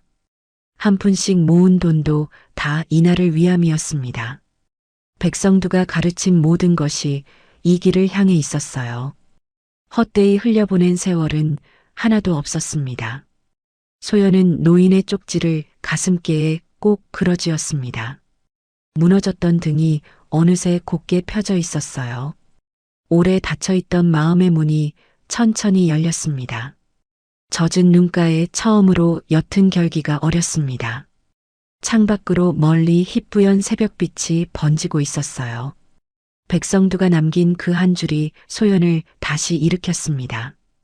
그 한 줄이 소연을 10년 전 그 대문 앞으로 데려가고 있었습니다. 백성두를 떠나보낸 그의 봄, 세상은 빠르게 뒤집혔습니다. 대성그룹이 휘청인다는 소문이 시장에 무겁게 돌았습니다. 처음엔 한낱 헛소문으로만 여기는 사람이 많았어요. 그러나 소문은 머지않아 또렷한 사실로 굳어졌습니다. 현우와 오수님이 본가를 담보로 무리한 빚을 끌어다 쓴 탓이었습니다. 한 곳에 몰아준 연대보증이 한꺼번에 발목을 잡았어요. 손잡았던 회사가 쓰러지자 그 빚이 고스란히 넘어왔습니다. 막아낼 재간이 그들에게는 더 이상 남아있지 않았습니다. 빚독촉 전화가 밤낮을 가리지 않고 저택으로 쏟아졌어요. 높던 대문 안으로 차 앞 딱지가 차례로 나붙었어요. 그토록 단단해 보이던 성이 안에서부터 허물어졌습니다. 온전히 그들이 스스로 자초한 몰락이었습니다. 소연이 칼을 댄 자리는 어디에도 없었어요. 오수님이 목숨처럼 움켜쥔 자리가 제 손에서 부서졌습니다. 모진 안주인은 빚쟁이를 피해 어디론가 몸을 숨겼습니다. 그 빈자리에 차가운 경매 공고만 덩그러니 붙었어요. 마침내 그 저택이 경매 물건으로 시장에 나왔습니다. 소연은 백성두가 일러준 그 길을 그대로 밟았습니다. 허나 제 이름을 앞세워 나서지는 않았어요. 직접 모습을 드러내는 길은 처음부터 접어두었습니다. 대신 법인 하나를 세워 그 뒤에 조용히 몸을 숨겼습니다. 대리인이 정체를 감춘 채 입찰가를 적어냈어요. 옛 시댁 사람들과 얼굴을 마주할 일은 만들지 않았습니다. 낙찰을 알리는 서류에는 낯선 회사 이름만 적혀 있었습니다. 그 이름 뒤에 소연이 있음을 아는 이는 없었어요. 도둑으로 쫓겨난 그 집의 새 주인이 된 것이었습니다. 인수를 마친 날 소연은 홀로 그 대문을 넘었습니다. 10년 전 맨발로 쫓겨났던 바로 그 문이었어요. 그날의 설움이 문턱 앞에서 잠시 발을 붙들었어요. 숨이 가빠 소연은 가슴께를 가만히 눌러야 했습니다. 허나 소연은 흔들리지 않고 천천히 안으로 들어섰습니다. 쫓겨나는 며느리가 아니라 안주인의 걸음이었어요. 차가운 대리석 바닥이 발밑에서 그날처럼 서늘했습니다. 명도 유해가 걸려 짐을 빼는 식구들이 아직 남아 있었습니다. 이삿짐 상자가 복도 곳곳에 어수선하게 쌓여 있었어요. 한때 위세 등등하던 집안의 끝자락이 거기 널려 있었습니다. 11살 도윤도 갈 곳이 정해질 때까지 그 집에 머물러 있었어요. 소연은 빈 방을 하나씩 둘러보며 안으로 걸어 들어갔습니다. 낯익은 듯 낯선 그 집이 발걸음마다 가슴을 눌렀어요. 가장 안쪽 아이방 앞에서 걸음이 우뚝 멈췄습니다. 열린 문틈으로 가느다란 콧노래가 새어나오고 있었습니다. 어린아이가 흥얼거리는 작고 낮은 자장가였어요. 우리 도윤이 잘도 잔다. 달님이 지켜준단다. 그 한 소절에 소연의 온몸이 그대로 굳어버렸습니다. 세상에 그 노래를 아는 사람은 저 하나뿐이었어요. 누구에게도 들려준 적 없는 혼자만의 가락이었습니다. 젖먹이를 품에 안고 밤마다 지어 부르던 노래였습니다. 그 가락이 10년을 건너 텅 빈 집에서 다시 흘러나왔어요. 도윤은 어디선가 그 노래를 옮겨받은 것이 분명했습니다. 이 자장가를 누가 가르쳐줬니? 소연의 입에서 떨리는 물음이 저도 모르게 새어나왔습니다. 소연은 홀린 듯 텅 빈 아이방 안으로 발을 들였어요. 방 안에는 아이의 온기만 남고 주인은 잠시 비어 있었습니다. 떨리는 손끝이 붙박이장 하단의 깊은 구석을 더듬었습니다. 오래되어 흐릿해진 칼자국 하나가 손끝에 만져졌어요. 가지런한 키 눈금과 서툴게 새긴 아이의 아명이었습니다. 10년 전 소연이 제 손으로 새겨둔 흔적이었습니다. 아이가 한 뼘씩 자랄 때마다 칼끝으로 그어둔 자국이었어요. 그 새김은 세상에 오직 소연만이 아는 자국이었습니다. 순간 다리에 힘이 풀려 그대로 바닥에 주저앉고 말았습니다. 손으로 입을 틀어막았지만 울음이 손가락 사이로 새어나왔어요. 참고 참았던 10년이 한꺼번에 무너져 내렸습니다. 어깨가 가눌 수 없이 들썩이며 흐느낌이 터져 나왔습니다. 차가운 마룻바닥에 엎드린 채 소연은 오래 떨었어요. 빼앗긴 10년의 세월이 그제야 한꺼번에 쏟아졌습니다. 그때 등 뒤에서 늙은 목소리 하나가 떨려 나왔어요. 세상에 정말 그댁 며느님이 맞으시군요. 저택에 남아있던 박순옥이 문가에 서 있었습니다. 63세 박 씨는 소연의 얼굴을 단번에 알아보았어요. 세월이 흘렀어도 그 눈매만은 옛 그대로였습니다. 쫓겨난 옛 며느리가 살아 돌아왔음을 알아챈 것이었습니다. 박 씨는 떨리는 손으로 제 입을 가리며 말을 이었어요. 그 자장가는 제가 도련님께 불러드린 겁니다. 오래전 며느리가 부르던 노래를 박 씨가 기억했던 것이었습니다. 밤마다 우는 아이를 그 가락으로 달래왔다고 했어요. 며느리가 흥얼대던 가락이 박 씨의 귀에 남았던 것이었습니다. 어미 잃은 아이가 그 노래에만 겨우 잠들었다고 했어요. 도윤은 노래의 주인이 누구인지도 모른 채 자란 셈이었습니다. 다만 색임의 사연만은 박 씨도 끝내 알지 못했어요. 그 자국은 오직 소연 혼자만의 비밀로 남아 있었습니다. 자장가와 색임과 박 씨의 증언이 한 점으로 또렷이 모였습니다. 도윤이 소연의 친아들이라는 사실이 비로소 드러났어요. 며칠 뒤 받기로 한 혈연 확인은 마지막 매듭일 뿐이었습니다. 이미 모든 것이 한 곳을 가리키고 있었습니다. 그때 복도 끝에서 작은 발소리가 멈칫 다가왔어요. 11살 도윤이 낯선 여인을 가만히 바라보고 있었습니다. 죽은 줄로만 알던 친엄마를 도윤은 알아보지 못했습니다. 그저 제 방에서 우는 낯선 어른이 어리둥절할 뿐이었어요. 아이의 눈에는 옅은 경계와 낯선만이 어려 있었어요. 목까지 차오른 그 이름을 소연은 끝내 삼켜야 했습니다. 소연은 차마 아이의 이름을 부르지 못했습니다. 끌어안고 싶은 두 팔을 가까스로 제 무릎 위에 묶었어요. 지금 달려들면 아이가 더 멀리 달아날 것을 알았습니다. 10년을 기다린 마음을 다시 한번 눌러 삼켰습니다. 소연은 눈물을 닦으며 도윤을 향해 옅게 웃어 보였어요. 도윤은 영문을 모른 채 한 걸음 뒤로 물러섰습니다. 어색한 침묵만이 두 사람 사이를 무겁게 채웠습니다.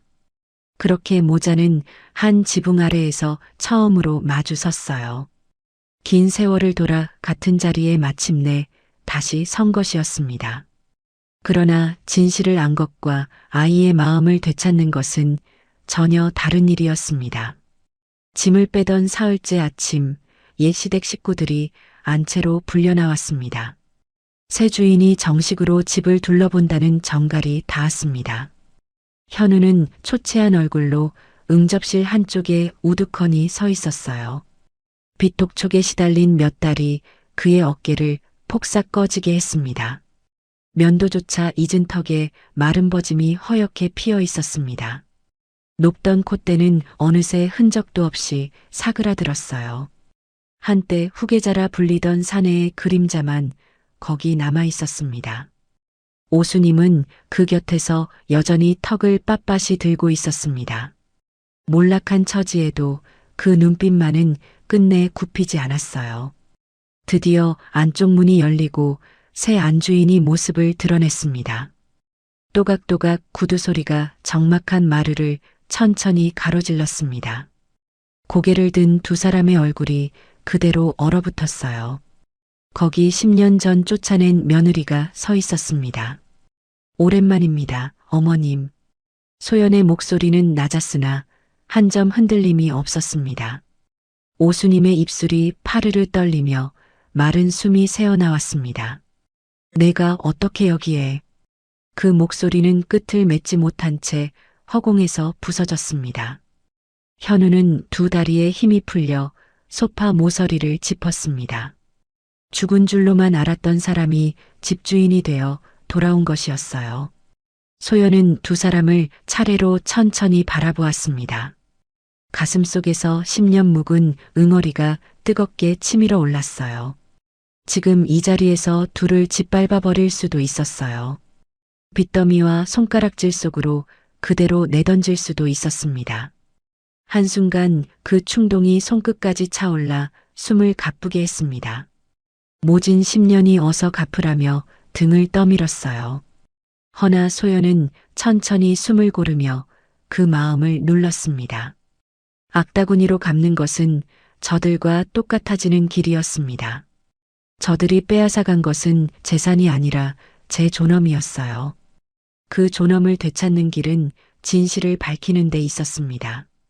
복수가 아니라 진실, 소연은 그 길을 택했습니다. 품에서 빛바랜 종이 한 장을 꺼내 든 까닭이었어요. 10년 전 그날의 일을 또박또박 적어둔 기록이었습니다. 제 이불 밑에서 나온 폐물, 그것을 누가 넣었을까요? 소연의 물음이 조용히 응접실에 내려앉았습니다. 오수님의 얼굴이 핏기 없이 하얗게 질려갔습니다. 박 씨가 그 옆에서 떨리는 음성으로 입을 열었어요. 제가 그날 밤 두 눈으로 똑똑히 보았습니다. 늙은 가정부의 증언은 한치의 망설임도 없었습니다. 안방에 폐물을 몰래 숨겨둔 사람은 오수님이었습니다. 없는 죄를 씌워 며느리를 도둑으로 문 것이었어요. 어린 손주를 떼어내려 꾸며낸 거짓이었습니다. 이간질로 부부 사이를 갈라놓은 손도 그 손이었습니다. 며느리가 살림을 빼돌린다는 말도 그 입에서 나왔어요.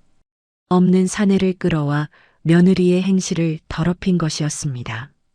거짓말은 또 다른 거짓말을 불러 눈덩이처럼 불었습니다. 현우의 눈동자가 갈 곳을 잃고 크게 흔들렸어요. 어머니, 그게 정말입니까? 대답을 바라는 아들의 음성이 가늘게 갈라졌습니다. 오수님은 끝내 아무런 대답도 내놓지 못했습니다. 앙다문 입술만 가늘게 떨릴 뿐이었어요. 현우는 그 침묵 앞에서 무릎이 꺾이고 말았습니다. 제가 믿은 것이 죄다 어머니의 거짓이었던 셈이었습니다. 사랑하던 아내를 제 손으로 내쫓은 것이었어요. 내가 당신한테 무슨 짓을... 회한이 사내의 목을 틀어막아 말끝이 부서졌습니다. 소연은 그 모습을 묵묵히 내려다보았습니다. 오래 꿈꾸던 복수가 바로 눈앞에 놓여 있었어요. 그러나 무너진 사내에게서는 통쾌함이 일지 않았습니다. 다만 빼앗긴 세월이 더 시리게 가슴을 저몄습니다. 소연은 종이를 천천히 접어 다시 품에 넣었어요. 저는 두 분을 길바닥으로 내몰 생각이 없습니다. 또렷한 그 한마디가 무겁게 방 안을 채웠습니다. 그 한마디에 응접실의 공기가 잠시 먹고 말았습니다. 짐을 정리할 말미를 드리겠습니다. 보름의 여유를 두고 집을 비우라는 말이었습니다. 한겨울에 맨발로 쫓겨났던 며느리가 내미는 말미였습니다. 단돈 몇만 원을 쥐어 제 등을 떠밀던 사람들이었어요. 그 야박함과 소연의 말미가 너무도 또렷이 갈렸습니다. 오수님은 그 말이 채찍보다 더 아프게 박혔습니다. 차라리 욕을 퍼붓고 내쫓겼다면 견디기 쉬웠을 것이었어요. 존엄으로 갚는 그 침착함이 더 견디기 어려웠습니다. 차라리 매를 들었다면 원망이라도 했을 것이었어요. 오수님은 그 말미 앞에서 도리어 고개를 들지 못했습니다. 어째서 우리를 그냥 두는 게냐? 쉰 목소리에는 영문을 모르겠다는 두려움이 배어 있었습니다. 오수님의 목소리가 처음으로 가늘게 흔들렸습니다. 그토록 빳빳하던 어깨가 미세하게 무너져 내렸어요. 소연은 그 흔들림을 가만히 바라볼 뿐이었습니다. 제가 받은 대로 갚는다면 저 또한 어머님과 같아질 테니까요. 나직한 그 말이 응접실의 공기를 무겁게 가라앉혔습니다. 대답은 짧았으나 그 무게는 묵직했습니다. 오수님은 처음으로 그 눈을 마주보지 못했어요. 고개를 떨군 노파의 손이 잘게 떨리고 있었습니다. 평생을 굴림해온 사람의 첫 흔들림이었습니다. 응접실에는 무거운 침묵만이 길게 내려앉았어요.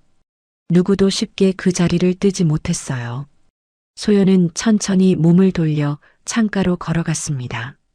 마당에는 차 앞 딱지가 붙은 가재도구가 널려 있었어요.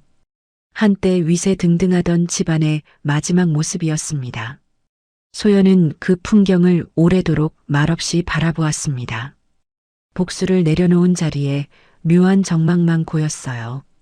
이긴 것도 같았고 아무것도 얻지 못한 것도 같았습니다. 빼앗긴 10년은 그 무엇으로도 되돌아오지 않았습니다. 그저 진실이 제자리를 찾았다는 사실만 남았어요. 그것만으로도 소연은 오래 묵은 짐을 내려놓았습니다. 가슴 한구석이 비로소 천천히 풀려내렸습니다. 등 뒤에서 현우의 흐느낌이 낮게 이어지고 있었어요. 오수님은 여전히 고개를 들지 못한 채 앉아 있었습니다. 무너진 두 사람을 두고 소연은 응접실을 나섰습니다. 복도 끝에서 작은 그림자 하나가 그를 기다리고 있었어요. 11살 도윤이 문틈으로 모든 것을 지켜보고 있었습니다. 아이의 눈에는 알 수 없는 물음표가 가득 어려 있었어요. 방금 들은 이야기의 무게를 아이는 아직 다 알지 못했습니다. 다만 저 낯선 여인이 누구인지 어렴풋이 더듬고 있었어요. 소연은 아이를 향해 옅은 미소만 지어 보였습니다. 지금은 그 작은 손을 잡을 때가 아님을 잘 알았어요. 끌어안고 싶은 마음을 다시 한번 깊이 눌러 삼켰습니다. 진실을 밝히는 일과 마음을 얻는 일은 전혀 다른 길이었습니다. 가장 어려운 매듭은 아직 풀지 못한 채 남아 있었어요. 무릎 꿇은 사람들 앞에서 소연이 정말로 원한 것은 따로 있었습니다. 진실이 드러난 뒤에도 도윤의 마음은 쉽게 열리지 않았습니다. 11살 아이에게 그날의 충격은 너무도 컸습니다. 죽은 줄로만 알던 엄마가 살아 돌아온 것이었어요. 그것도 제 집을 사들인 낯선 여자의 모습으로였습니다. 도윤은 그 사실을 좀처럼 받아들이지 못했습니다. 어린 머릿속에서 모든 것이 한꺼번에 뒤엉켰어요. 오랜 세월 거짓을 들으며 자라온 탓이었습니다. 엄마는 진작에 죽었다고 했잖아요. 아이의 목소리에는 옅은 원망이 묻어 있었습니다. 소연이 한 걸음 다가서면 아이는 두 걸음 물러섰어요. 배신감과 혼란이 어린 얼굴 위로 그늘처럼 번졌습니다. 우리 집을 빼앗으러 온 거잖아요. 도윤은 그렇게 내뱉고 제 방문을 쾅 닫았습니다. 닫힌 문 앞에서 소연은 차마 발을 떼지 못했습니다. 조급한 마음이 목까지 차올랐지만 꾹 눌러 삼켰어요. 서두르면 아이가 더 멀리 달아날 것을 알았습니다. 소연은 그저 매일 같은 자리에서 묵묵히 기다렸습니다. 밥을 차려두고 멀찍이 떨어져 지켜보기만 했어요. 도윤은 한사코 그 밥상에 손을 대지 않았습니다. 며칠이 그렇게 무겁고 더디게 흘러갔습니다.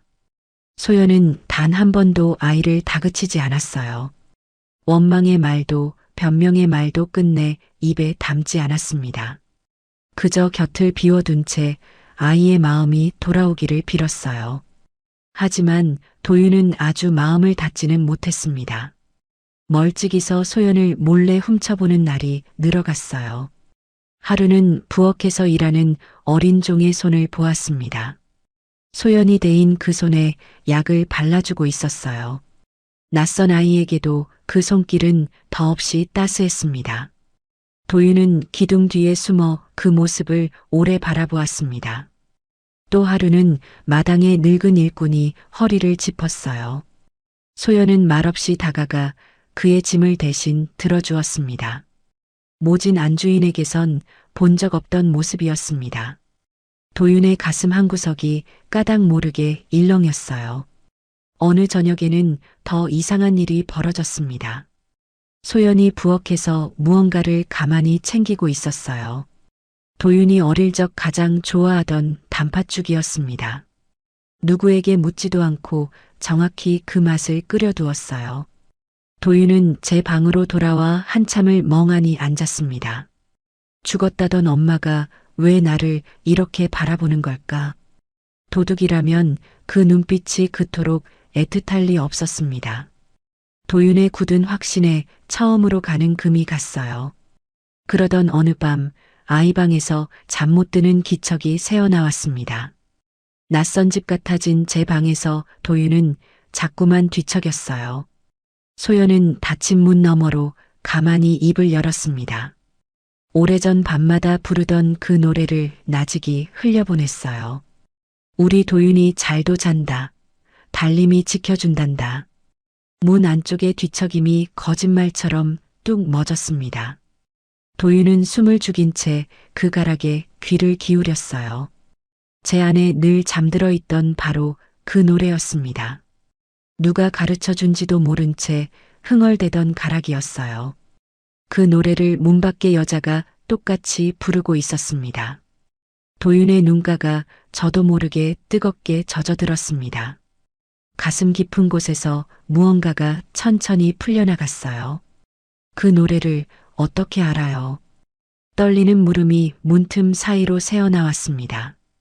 엄마가 너를 품에 안고 지어 부른 노래란다. 소연의 목소리도 함께 잘게 떨려 나왔습니다. 그때 복도 끝에서 박순옥이 조용히 다가섰어요. 63의 박씨가 도윤의 어깨에 가만히 손을 얹었습니다. 도련님, 이 노래를 처음 가르쳐준 분이 친어머님입니다. 박씨의 증언에 도윤의 마지막 빗장이 풀렸습니다. 천천히, 아주 천천히 방문이 안에서 열렸어요. 문틈으로 눈물범벅이 된 작은 얼굴이 드러났습니다. 도윤은 한참을 망설이다 끝내 작게 입을 떼었습니다. 엄마. 10년을 사무치게 기다려온 그 한마디였어요. 소연은 더 참지 못하고 아이를 와락 끌어안았습니다. 야윈 어깨가 품 안에서 가늘게 떨려왔어요. 모자는 그렇게 오래도록 서로를 붙들고 있었습니다. 울음은 크지 않았으나 깊고 또 길게 이어졌어요. 소연은 아이의 등을 가만가만 쓸어내렸습니다. 도윤은 그 손길에 비로소 긴장을 내려놓았습니다. 잃어버린 10년이 그 한 번의 포옹으로 메워졌어요. 얼마 뒤 저택의 문을 무겁게 두드리는 이가 있었습니다. 초췌하게 늙은 현우가 문 밖에 우두커니 서 있었어요. 빚더미에 짓눌린 그의 얼굴은 10년만큼 더 늙어 있었습니다. 현우는 소연을 보자마자 그 자리에 무릎을 꿇었습니다. 내가 당신을 그렇게 내쳤소. 회한에 잠긴 목소리가 바닥으로 떨어졌어요. 어머니의 조작에 속아 아내를 도둑으로 몰았던 죄였습니다. 현우는 마룻바닥에 이마를 대고 용서를 빌었습니다. 한때 등을 돌렸던 그가 이제야 무릎을 꿇은 것이었어요. 소연은 그를 단죄하지도 곧장 품지도 않았습니다. 다만 가만히 내려다보며 담담히 입을 열었습니다. 용서는 제가 서둘러 정할 일이 아닌가 봅니다. 그건 시간에 맡겨두기로 해요. 소연의 말에 현우는 끝내 고개를 들지 못했습니다. 끊어진 인연이 하루아침에 이어질 수는 없었어요. 그 몫은 흐르는 세월에 조용히 넘겨두기로 했습니다. 한편 오수님은 끝내 그 문 앞에 나타나지 않았습니다. 빚쟁이를 피해 숨은 채 며느리를 끝까지 외면했어요. 참회의 말 한마디조차 입에 담으려 하지 않았습니다. 제 손으로 쌓은 죄의 무게에 스스로 갇힌 셈이었습니다. 소연은 그 빈자리를 더는 미워하지 않기로 했어요. 복수가 아니라 존엄으로 갚은 자리였습니다. 모진 안주인은 제가 친 덫에 스스로 걸려든 셈이었어요. 미움마저 내려놓자 마음 한구석이 비로소 가벼워졌습니다. 며칠 뒤 소연은 그 너른 저택을 천천히 둘러보았습니다. 백성두에게서 받은 온정을 떠올리며 깊이 생각했어요. 혼자 지키기엔 너무도 크고 또 빈 집이었습니다. 소연은 이 집을 따뜻한 쪽으로 쓰기로 마음먹었습니다. 갈 곳 없는 모자와 아이들이 머물 자리로 내어주기로 했어요. 제가 맨발로 쫓겨나던 그 설움을 누구도 겪지 않도록 말입니다. 받은 온정을 다음 사람에게 흘려보내는 길이었습니다. 그것이 백성두의 뜻을 잇는 일이라 소연은 믿었어요. 도윤도 그 뜻을 가만히 듣고 조용히 고개를 끄덕였습니다. 어린 아들의 눈빛이 어느새 한 뼘 깊어져 있었어요. 모자는 같은 곳을 바라보며 나란히 마당에 섰습니다. 한때 차 앞 딱지가 나붙던 대문이 그날따라 환했어요. 봄볕이 너른 마당 위로 따스하게 내려앉았습니다. 오래 닫혀있던 창마다 환한 빛이 스며들었습니다. 도윤은 그 빛 속에서 처음으로 엷게 웃어 보였어요. 소연은 그 작은 웃음에 가슴이 뭉클하게 차올랐습니다. 지난 10년의 어둠이 그 한 줄기 빛에 씻겨내렸어요. 이제야 모자에게도 더딘 봄이 찾아온 것이었습니다. 소연은 아들의 손을 꼭 잡고 따스한 햇살을 마주했어요. 시간이 흐른 뒤 그 큰 저택은 전혀 다른 이름으로 불리게 됩니다. 그로부터 몇 해가 조용히 흘렀습니다. 한때 차 앞 딱지가 나붙던 그 대저택은 이제 사라지고 없었습니다.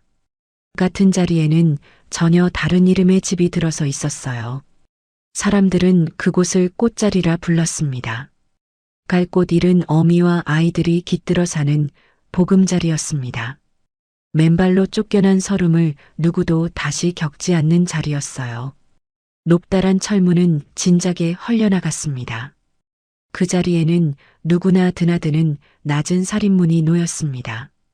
마을 사람들은 어려운 이웃이 생기면 이 집을 먼저 떠올렸어요. 밥때가 되면 굴뚝에서 흰 연기가 곱게 피어올랐습니다. 부엌에서는 큰 가마솥이 하루에도 몇 번씩 끓었습니다. 이른 봄볕이 너른 마당 위로 환하게 쏟아졌어요. 담장을 타고 오른 넝쿨에 연두빛 새순이 돋아났습니다. 처마 밑 빨랫줄에는 아이들 옷가지가 나란히 널렸습니다. 마당 한가운데서는 아이들의 웃음소리가 까르르 번졌어요. 공을 쫓는 작은 발들이 잔디 위를 분주히 오갔습니다. 돛돌 위에는 크고 작은 신발이 줄지어 가지런했습니다. 한 어린 어미가 갓난 아이를 안고 그 풍경을 바라보았어요. 얼마 전 이 문을 두드린 또 다른 소연이었습니다. 지친 얼굴에는 어느새 옅은 안도가 깃들어 있었습니다. 빈손으로 찾아왔으나 더는 외롭지 않은 얼굴이었어요. 소연은 그 모습에서 지난날의 자신을 가만히 떠올렸습니다. 이제는 그 서름마저 따스한 빛으로 갈무리 되어 있었습니다. 17이 된 도윤이 마당 한편에서 아이들과 어울렸어요. 훌쩍 자란 어깨에 어느새 의젓함이 배어 있었습니다. 또래보다 일찍 철이 든 아이의 눈빛은 깊고 따뜻했습니다. 넘어진 꼬마를 일으켜 흙 묻은 무릎을 털어주었어요. 그 다정한 손길은 어머니를 그대로 닮아 있었습니다. 아이들은 그런 도윤을 큰형이라 부르며 졸졸 따랐습니다. 박순옥도 마루 끝에 앉아 그 광경을 흐뭇이 바라보았어요. 이제는 이른을 바라보는 박 씨의 얼굴이 평온했습니다. 주름진 손에는 아이들에게 나눠줄 누룽지가 들려 있었습니다. 마님께서 보셨다면 참으로 좋아하셨을 텐데요. 박 씨가 먼 하늘을 올려다보며 나직이 응조렸어요. 백성두의 온정이 그 빈집을 사람의 온기로 채운 것이었습니다. 소연은 노인을 떠올리며 조용히 고개를 끄덕였습니다. 받은 온정을 다음 사람에게 흘려보내는 자리였어요. 노인이 베푼 그 따스함이 이렇게 다시 피어난 것이었습니다. 한 사람의 작은 온기가 이토록 멀리 번져와 있었습니다. 이름 없이 떠난 노인의 뜻이 마당 가득 살아 숨쉬었어요. 현우는 멀찍이서 가끔 그 마당을 다녀가곤 했습니다. 세월이 그의 죄를 조금씩 씻어내리고 있었습니다. 그는 말없이 마당을 쓸거나 장작을 패고 돌아갔어요. 소연은 그를 내치지도 끌어안지도 않았습니다. 다만 같은 마당의 햇살을 함께 쬐도록 허락했을 뿐이었습니다. 용서의 몫은 여전히 흐르는 세월에 맡겨둔 채였어요. 한편 오수님의 소식은 끝내 들려오지 않았습니다. 스스로 친 덫 속에서 금이는 조용히 잊혀갔습니다. 소연은 그 빈자리마저 더는 원망하지 않았어요. 해질 무렵 안채에서 도윤이 소연을 가만히 불렀습니다. 모자는 오래된 붙박이장 앞에 나란히 마주 섰습니다. 이 집에서 유일하게 헐지 않고 남겨둔 가구였어요. 문짝 안쪽에는 작은 색임 하나가 그대로 남아 있었습니다. 서툰 솜씨로 눌러 새긴 모자의 이름이었습니다. 소연이 10년 전 그 손으로 새겨둔 자국이었어요. 도윤은 손끝으로 그 글자를 가만가만 더듬었습니다. 엄마가 날 한 번도 잊은 적 없다는 증표네요. 아들의 말에 소연의 눈가가 촉촉하게 젖어들었습니다. 잃어버린 줄 알았던 세월이 그 새김 속에 살아 있었어요. 모자는 한참을 말없이 그 자국을 바라보았습니다. 그날 밤 아이들 방에서 낯익은 가락이 흘러나왔습니다. 어둑한 방 안에 작은 숨소리들이 가지런히 누워 있었어요. 잠투정하는 막내를 소연이 품에 안고 있었습니다. 우리 도윤이 잘도 잔다. 달님이 지켜준단다. 오래전 그 자장가가 이름만 바꿔 다시 울려 퍼졌습니다. 이 집의 모든 아이가 그 노래를 들으며 잠들었어요. 문가에 선 도윤이 그 가락을 따라 가만히 흥얼거렸습니다. 한때 닫혔던 마음이 이제는 활짝 열려 있었습니다. 어둠 속에서도 그 노래는 한결같이 따뜻했어요. 잃었던 것들은 더디게나마 끝내 제자리로 돌아왔습니다. 소연의 진심은 그렇게 시간을 두고 도윤에게 닿았습니다. 빼앗긴 자리를 소연은 끝내 존엄으로 되찾아냈어요.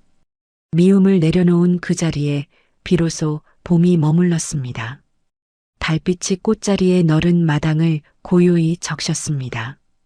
그 집에는 이제 다시는 추운 밤이 들지 않았어요.